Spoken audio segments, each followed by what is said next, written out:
Okay. Good morning, everyone. Welcome to our informational session. Thank you for being here, especially on this Friday. Fridays are usually days to catch up for us, at least for me.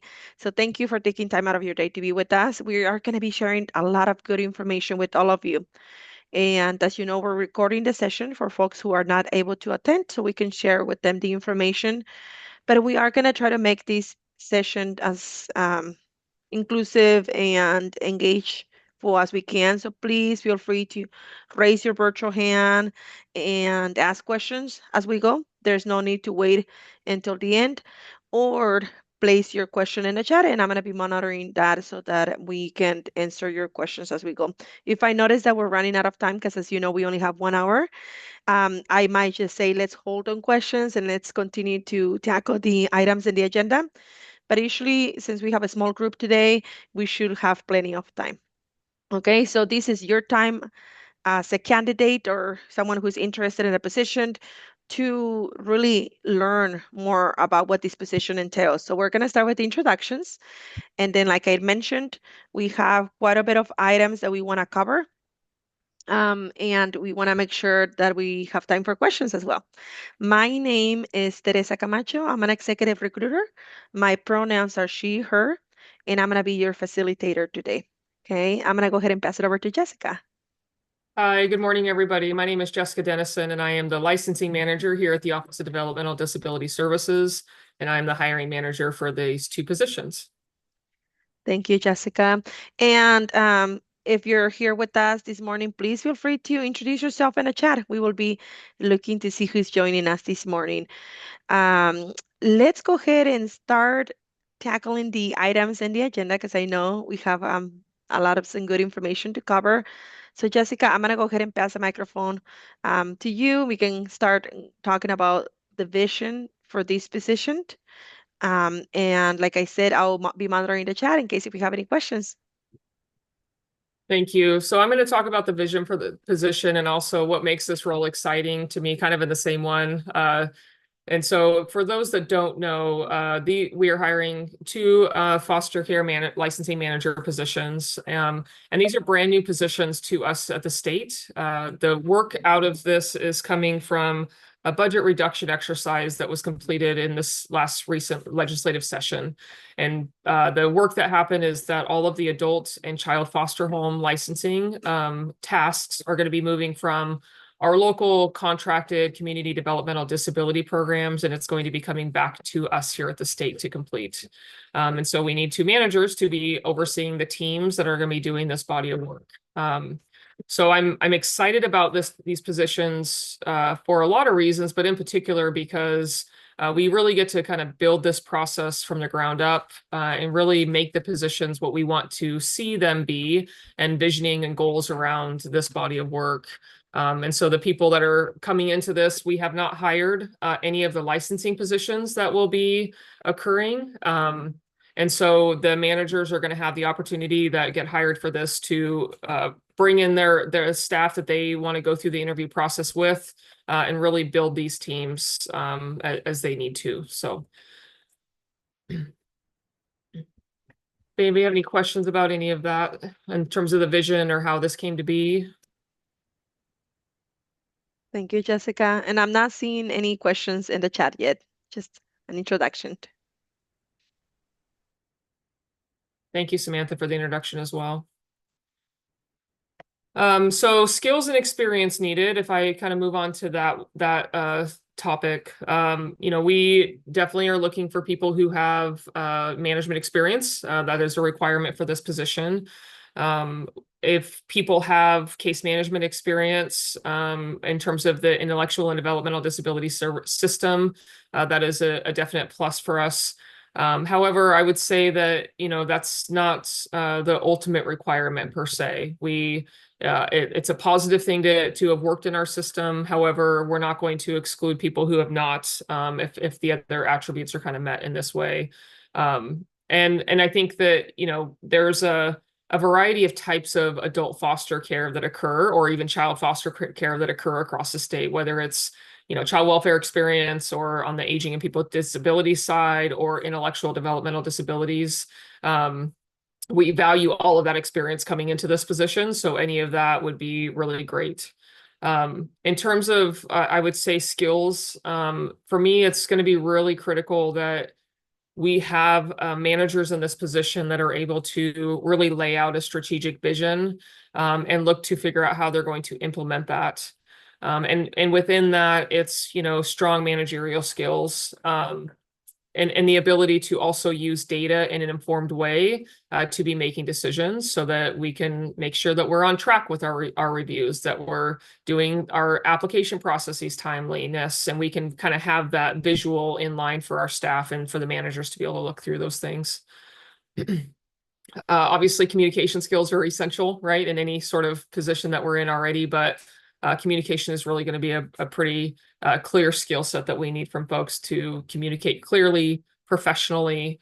And if you don't know something, it's okay that you don't know, but just kind of owning pieces and being able to be curious, and coming from that lens of curiosity and yeah, just being able to communicate those pieces.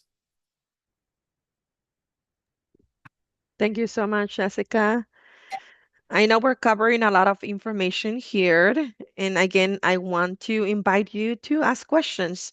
This is a very good place to learn about this position and to ask, specific questions. This will help you understand the position and do your best when you're drafting your application material. Okay, so this is your time. You can raise your hand or you can place questions in the chat. And if there are no questions, we can go ahead and talk about what the day-to-day looks like for this position, Jessica. Yeah, thank you. So the day today is going to look different from the very beginning of the position compared to ongoing. In my office, all new positions that come in, folks are in the office for the first 6 months of the role. And then we kind of work on just timeliness of that afterwards, where it will move to what we call a hybrid position. None of the staff are fully remote positions, meaning that they do not work at home full time. And so the first 6 months, again, to me, there's so much value added in being in the office with other people. All of my managers, for the most part, are in 2 to 3 days a week, including myself. And so we really work through that training, education, and just the collaboration piece that it happens for the new position happening. I also think in particular in this role that initial piece of being in the office is going to be really critical. We are going to be hiring or bringing on 17 licensors in addition to these two roles. And so you will literally be in the office with your staff, getting to know them, building those relationships, learning the business, and outlining processes and operational just flow of how the work is happening and what that's going to look like. So I think that will be really helpful. And then after, again, that initial training period, yourself as a managers, and then also the 17 licensors will move to that more of that hybrid model. In terms of, day-to-day work, it's going to be a lot of support to staff. We engage with our partners a lot. So in this case, that's going to be the community developmental disability programs. You probably will work with aging and people with disabilities, folks on the mental health, behavioral health side as well. And then also other teams within our unit. So today we have 4 additional teams that also are supported under my position. And so you'll be interacting pretty regularly with those teams and those managers and staff as well. I don't want to miss out on the fact that our managers also go in the field sometimes, and that is not a rare occurrence by any means.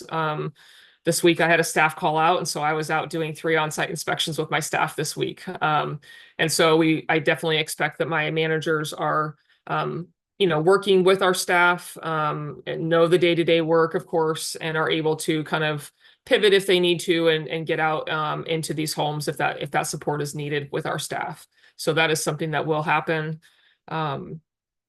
I think probably the other thing just day to day is just the travel. So we will be looking at all foster homes within the intellectual developmental disability system across the state of Oregon. We haven't quite figured out the structure of how our licensors are going to be set up. But I typically tell people that they should expect to travel probably 2 weeks out of the year at various points. Sometimes it's one full week that you're gone, maybe to Eastern Oregon, and sometimes it's less than that, maybe just one overnight.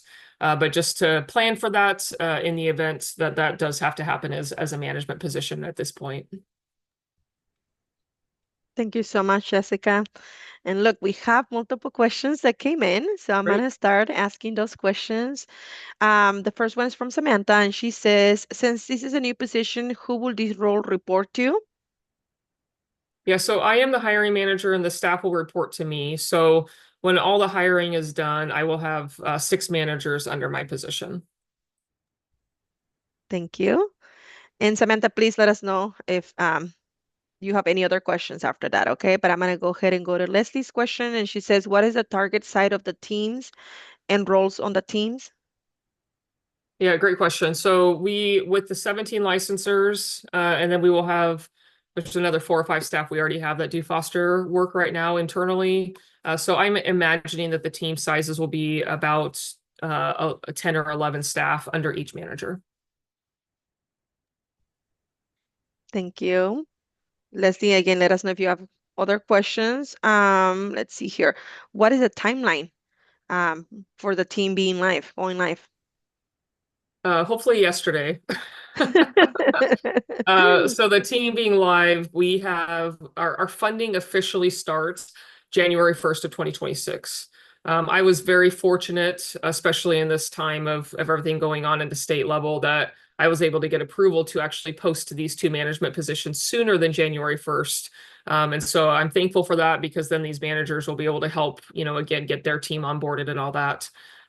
So when you say being live, that's sort of a squishy word for me because we get funding January 1st. We want to try and post the positions, in December at some point would be the goal. We also have some positions that might be coming from the state, or excuse me, from the county agencies.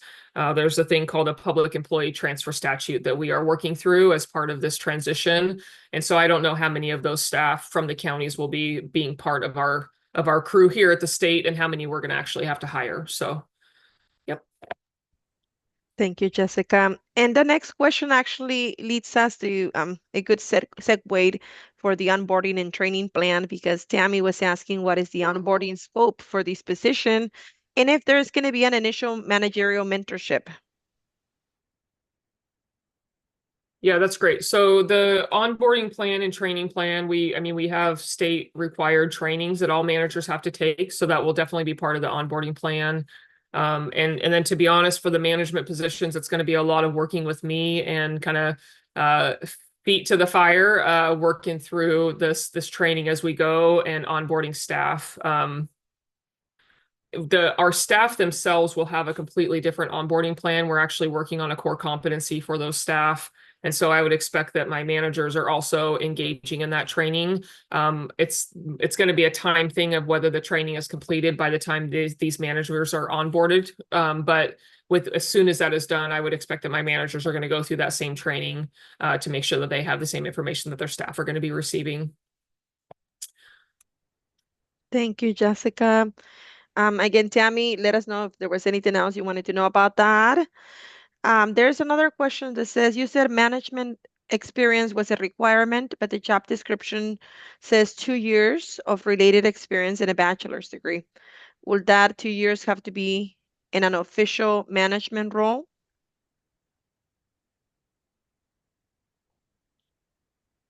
So Teresa, I don't have the Yeah, I'm position pulling description that. in front of Yeah. me. Are you pulling that up? Yep, Okay. I'm gonna pull that up. I guess I don't have it memorized. And then we can talk about that in a minute. But a lot of the times, um, some of the minimum qualifications for certain jobs will allow us to look at relevant experience. Sometimes it doesn't have to be necessarily management experience, but I'll take a look at that and we'll come back to that. Christy, thank you for asking. Is it okay while I look that we go to the next couple of questions, Jessica? Yeah, that sounds great. Okay, the other question from Levy says, what do you expect the first month to look like with regarding to licensing and training new licensors? Yeah, so the new training for licensors is going to be, we have again a core competency training that we are developing for all of our licensors, and the managers will take that. And then it's going to be really assignments, going out into the field, in the homes, and looking at the reviews and the process and all of that. We are changing a lot of our practices from how the county does work. And so our licensors are going to have a pretty specific job, where a lot of application work is actually taking away, in terms of applications. And so it's just going to be a little bit of a shift. So a lot of it's going to be education, core competencies, and then really walking through the flow of what that's going to look like with the managers. I'm not sure. I'm trying to get back to that question. The other thing, just in the first few months, so we're gonna kind of already be behind before we're ahead, just to start with, because everything starts January 1st with funding. I didn't make those decisions around the funding and when we get positions, and so we have to just really be flexible around what we're going to be doing. So we have over 1,200 foster providers today, and some of those are already going to be expired in January when we get the situations or the reviews back for us. And so we're going to have to just really, we're working on a plan right now to figure out what that's going to look like for everybody. Literally been working fast and furious, because 6 months to implement a project transition like this is not long. My team is doing a really, really great job. I'm super proud of them, and how much they've been kind of putting their grind in. But it's definitely this position's going to need some flexibility, and some grace as we're kind of moving forward with, people, meaning providers, are frustrated by this transition. Some are excited and some are not. So we've been doing a lot of change management. It's an emotional thing for a lot of staff as well, with the case management entities. So just knowing that we have a lot of just heightened emotions around this topic, and we want to make sure that we're being very intentional, and empathetic, and just how we're kind of walking through this as well. Thank you, Jessica. And I went back to the job announcement, found some good information. I posted the link to the job here. Let's talk about the minimum qualifications for a minute. It says 5 years of lead work, supervision, or progressively related experience. Or you could meet the minimum qualifications with the 2 years of related experience and a bachelor's degree in a related field. So because this is a management position, we are going to be looking for that relevant related experience, management, supervising, leading teams. And so that's going to be our first screening, and we're going to talk about that on how we're going to be selecting applicants to interviews. We'll talk about that in a minute, but hopefully, Christy, that answers your question. And I did see your second comment. Appreciate that. Was there anything that you wanted to add there, Jessica? Nope, thank you. All right, here's another question from Tammy, and it says, are there any certifications needed for this position, such as criminal justice information, CJs? Yeah, thanks, Tammy. We do not require CJIS level clearance or anything like that for this. We do have various systems that we will be looking at in terms of, we have a local licensing system. We have our centralized abuse management, also called CAM system, that holds all of our abuse and serious incident information. So we'll have access to that, but there's not any specific certifications that are required. Very good. Thank you, Jessica. It looks like you're doing fantastic, Jessica. We don't have any more questions, and I'm working on pasting the essential attributes from the job announcement in the chat. So it'll take me a minute, but if you're ready, we can go ahead and move to the next item in the agenda, which I think it was, well, you kind of talked already about, traveling, the schedule. Was there anything else that you wanted to add on the work schedule, the hybrid remote and office? I think only on the work schedule that we need to make sure that we have coverage in our office, of course. So we have some people work starting at 7 a.m. I never approve any start time before 7 a.m., just to say that out loud, because there's really no business need for that. But this is a management position and we do expect some fluid kind of scheduling sometimes. Sometimes you might need to stay a little bit later for a you know, crisis sort of situation or response that's needed timely. But for me, I call it a life work balance. I actually don't call it a work life balance because I think life should be first. So just to say out loud that, I think it's really critical that people have a balance. I unfortunately am not the person I always tell people, do as I say, not as I do in this situation, because my work-life balance is pretty rough sometimes. But that's an important piece for me to make sure that people are able to, go and live your life and, work hard, play hard sort of concepts. So we do have flexibility around that, but we do still want a pretty set schedule for staff, for folks. Thank you, Jessica. There are actually a couple more questions that are coming in. I want to go back to one from Chris that says, is there a foundation training for newly hired licensors and program staff, or will this be the responsibility of the licensing unit? Yeah, thank you, Chris. So I think I've been calling the training core competency. You could call it foundations, you can call it onboarding training, but we are developing that right now. It will be done by the time our licensors are ready to be onboarded, and it is probably going to be about a 40-hour interactive class. I think it'll be about 40 hours, give or take, so that all the staff will have to go through. So that is being worked on. Chris, let us know if you have any further questions on that. Here's another question from Libby. It says, are you open to being flexible with the work schedules, switching to 4 10s hour days after the first 6 months? Hi, Libby. Thanks for that question as well. So I am open to that conversation, but I will say that we have nobody in our office in terms of managers that work 410s. Again, it's going to be really a conversation about coverage and how we make this body of work and what does that look like for the business need and our staff. I have had a lot of questions that have come to me over the course of time in terms of 410s or what that might look like. And I've actually told my managers recently I would love to entertain that conversation a little bit more, but we just haven't been in a place to do that. I really need all these staff to get onboarded, this transition to occur for us to figure out how we can kind of finagle that within the business requirements. So it's not a no, but it's definitely up for more conversation, I would say. Very good. Libby, again, tell us if, and hopefully I'm pronouncing your name right. Please correct me if I'm not. Let us know if you have further questions on that. Here's another question from Samantha. Are there any requirements for on-call? Yeah, Samantha, there are no on-call requirements, which is really nice. I often tell people we are not the 911 first line of defense. We have case managers and other folks that should be really going out there in a time of crisis. Again, there might be a time that I'm asking somebody to start a little bit earlier or work a little bit later, just based on a certain project or situation. But the most recent situation, which is kind of humorous to me, is we actually put a moratorium in place to stop applications for the last 6 months. And me and my managers were literally in an office at 9 o'clock at night stuffing paper envelopes.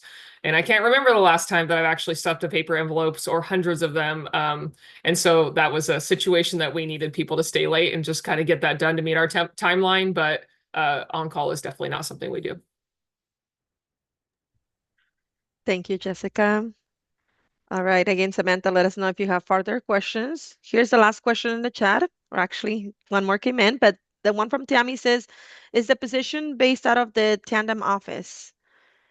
It is. Yep. We're based in Salem at 1430 Tandem. Mm-hmm. We have a very large space. We're actually moving cubicles around and different people to make sure we have enough space for everybody. So that's all in the works right now. Yep. Parking is free, which is a Yay! win. I always like to sell that point. So that's always nice. That is very nice. All right. Here's a question from Chris, and it says, one of the essential attributes indicates overseeing investigations. Please speak to how these positions may be involved in protective services outside of complaints, conditions, and suspensions. Thanks, Chris. So I'm going to answer this in a couple different ways because your words are kind of triggering around abuse investigations, and that's not the work that we do. So The essential attributes is around investigations regarding concerns of providers that are not related to abuse and neglect. So anytime a concern comes in regarding a foster provider, whether it's adults or kids, we have an obligation to look into those concerns and to make sure that we are triaging them. And, if we need to go out, what I would call a complaint review, that we are getting that body of work done. And so the supervisor would potentially be overseeing this body of work. Now we have an actual complaints team now that we did not have before. And so we haven't quite determined yet exactly how complaints or investigation work might actually go over to that team versus under these managers. So I put it in this part for attributes at this point and in the position description to make sure we have coverage for it. We do not do protective service work. I want to be really clear about that. Protective service work happens in the community developmental disability programs with case managers, and abuse investigators would oversee that body of work. And then the last piece I want to speak to in that question, Chris, is around the conditions and suspensions. So we do all of the corrective action within our office for foster homes and any type of license setting for providers at this point. And that may be a civil penalty that occurs because of a citation. It could also be we need to put conditions on a license that ensure that a provider is getting certain tasks or trainings or pieces completed within their home.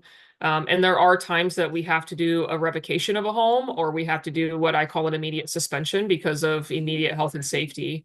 And so we oversee all of that, and we're the ones requesting that body of work from our corrective action staff and engaging in that. So these managers will have to engage in that process, making sure we're collecting the evidence correctly, that we have enough to kind of move those pieces along as we need to. Thank you, Jessica and Chris, for asking the question. There is another question from Sarah, and it says, what is the percentage of office work travel for this position? And I did go and pasted the working conditions just to give us a little more insight about the expectations for this role, which it says, it's a hybrid position based in Salem. You'll spend 6 months in the office, the first 6 months in the office, and then you're going to transition into a hybrid model of 2 days in the office and 3 days remote each week. There will be some required travel. Do you want to add anything else to that, Jessica? I think, Sarah, just to add, I think I said this earlier, but I'm not sure you were on, but just that I typically tell staff that they can expect to be traveling the state overnight, potentially up to 2 weeks a year, just to kind of cover the basis. And for managers, it's definitely less frequent than that, but just to have that as a baseline, that just in case that standard is set. Sarah, let us know if you have any further questions. I do not see any other questions in the chat, and I'm going back to the agenda. And it looks like you were able to talk about all of those topics. Jessica, thank you so much. I'm gonna give you a quick break here, and we're gonna start talking about the recruitment process, how we handle that, and give you some tips on how to successfully or how to include information on your application material to demonstrate that you have the skills if it is that you have the experience that we're looking for. Okay, so let's talk a little bit about that, and then we're gonna go back to the chat and answering more questions. With the state, this is with the entire state, we do two screenings to select applicants for interviews. Okay, so the first screening we do is we have to confirm every single application material submitted meets the minimum qualifications. Okay, so we talked about the minimum qualifications. They're listed in the job announcement. My biggest recommendation for all of you will be to fully read the entire job announcement to get your hands into the position description. And I'm glad you're here. You're learning more about the position because you have to demonstrate that if you do have the experience that we're looking for, that you put it in writing, that you put it on your application material. Okay, because that's going to be the first screening. We have to confirm that you meet the minimum qualifications. The second screening for whoever meets the minimum qualifications, the second screening is going to be based on those essential attributes that are listed in the job announcement. I put them in the chat. We're going to be scoring your application material to determine if you have those attributes that we're looking for. And this process is followed by all state agencies. We all have to screen for minimum qualifications. We score your application material on essential attributes. So again, your job is to demonstrate that you have most or all of the attributes that we listed in the job announcement. And we don't want you to copy and paste what we had on the job announcement and said, I have all of these skills. No, we want you to tell us how you meet those skills, how you have those attributes based on your work experience. Okay, a cover letter is required for this position. And so please make sure you submit a cover letter. Um, with all of that said, you know, we I said in recruitment, we don't believe one page resume will benefit the applicant.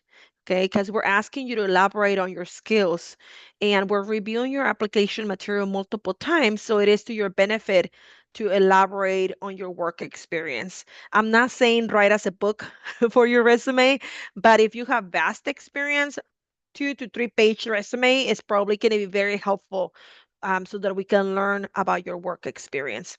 Okay, so we talked about those two screenings. Whoever scores the highest on those two screenings, or actually in the last screening, because the first one you have to meet the minimum qualifications, are going to be our applicants selected for an interview. And the first interview that we're going to be holding are going to be Recruiter interviews. If you're not familiar with Recruiter, it is a interview platform that we use with the state. We post 2 to 3 interview questions, sometimes one, and we give you the link and we ask you go and record your responses to these interview questions. Use this link, and what you do is you access the link, it'll ask you for some basic information, and then you record yourself in front of the camera answering the questions. There's no panel. It's just literally you and the camera. Some people, think that it's kind of awkward to do that. I like VidCruiter because it does give you an opportunity to just, speak to the responses and not worry about a panel watching you. But then we're gonna turn around once we get all responses, and we're gonna review your responses and select top applicants to invite to the next round of interviews. So again, the first round of interviews are going to be Recruiter. Those are going to be happening October 28th through October 31st. So you'll have multiple days to go and, as your time allows, you go and record your responses. I'm going to pause there and see if there are any questions.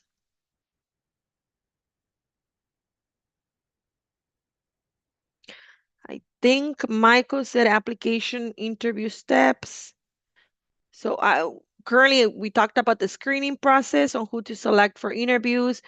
I had put the dates for the interviews in the chat, but I'm gonna go back and add them again. We're gonna have 3 rounds of interviews, counting VidCruiter. So VidCruiter on October 28th through October 31st. The next round is gonna be a virtual round of interviews with the panel, which is gonna be happening on November 18th. And the last round of interviews are gonna be on November 24th. I'm gonna put those dates in the chat for you. So all the interviews are gonna be virtual interviews. Jessica, was there anything else that you wanted to add there? I don't think so. Thank you. Yeah. All right. So I briefly talked about our selection process to decide who's going to be invited for interviews. If you submitted your application already and now you're learning that we like to have more elaborated resumes, you can always withdraw your application and then reapply it again with the updated information. I just make sure it's done before the deadline. Um, and the deadline is October 22nd. Okay, so next week. Or the other option would be to email me your updated resume and updated cover letter, and I can upload those for you. Okay. Any other questions? I did see a couple questions above that. Oh, If you, yes. Yeah, let's go back to those, Jessica, please. The okay. first one was from Chris, and it says, how many administrative staff will be in the units to support the licensing team?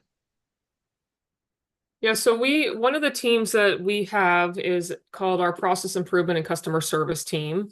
And that team holds the majority of our administrative staff. And they work on a variety of tasks, and foster stuff will be part of that. So currently, I actually have six admin specialists that are doing work at a variety of different levels that they hold. We will be hiring one more administrative specialist as part of this foster transition. And so between everything in the licensing work that we do, we will actually have seven administrative staff that are going to be helping out. And cross training is really important for us. And so I don't want to just say that it's only going to be two or three staff. So I think just encompassing that large body of folks is going to be important. Thank you. Chris, let us know if you have further questions. Here's another question from Libby, and it says, with these positions, if we're losing our jobs due to the transfer, will our seniority transfer with us?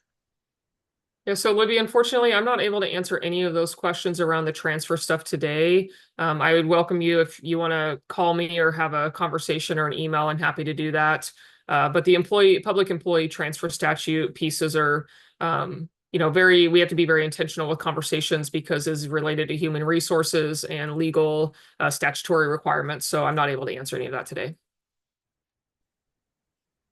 Thank you, Jessica. And please, Libby, feel free to follow up with us. I will list my email address in the chat. If you want to follow up with us with more questions on that, we can definitely set up a conversation.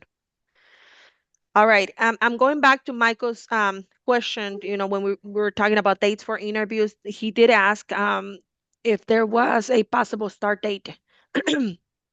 And I'll share a little bit, and then Jessica, please let me know what else you'd like to add. But as you know, we're going to be having multiple rounds of interviews. After interviews, what we do is we check references on our top applicant, and that also takes a process. We do a background check. We do a couple of things before we can set up a start date, just to make sure everything looks good. So it could be that after interviews, it could be another couple of weeks before we come up with the offer and a start date. Jessica, was there anything else there you would like to add? No, just that we're hoping as soon as possible is always our goal. So yeah, thank you. Yes. All right, Leslie, thank you for joining us. She's having to step away. Looks like we're all caught up with questions, Jessica. And we were able to tackle all of the items in the agenda. Jessica, was there anything else that you wanted to address? And again, I'm going to invite our audience to continue to ask questions if there was anything that was left unanswered. I don't have anything else. I appreciate everybody attending today to hear about the position and looking forward to moving this recruitment forward. So thank you. Yeah, thank you. And I'm going to put my email in the chat, but we do appreciate your time with us today. I know it's challenging on a Friday morning, so thank you for being here. And I'm going to be sending out the recording session to folks that weren't able to attend. If you want a copy of this, if you weren't able to join us early, feel free to email me. I'm going to go ahead and place my email address. Otherwise, we hope that you have a good rest of your Friday and a great weekend. Thank you so much, Jessica, for being here with us. Thank you, everybody.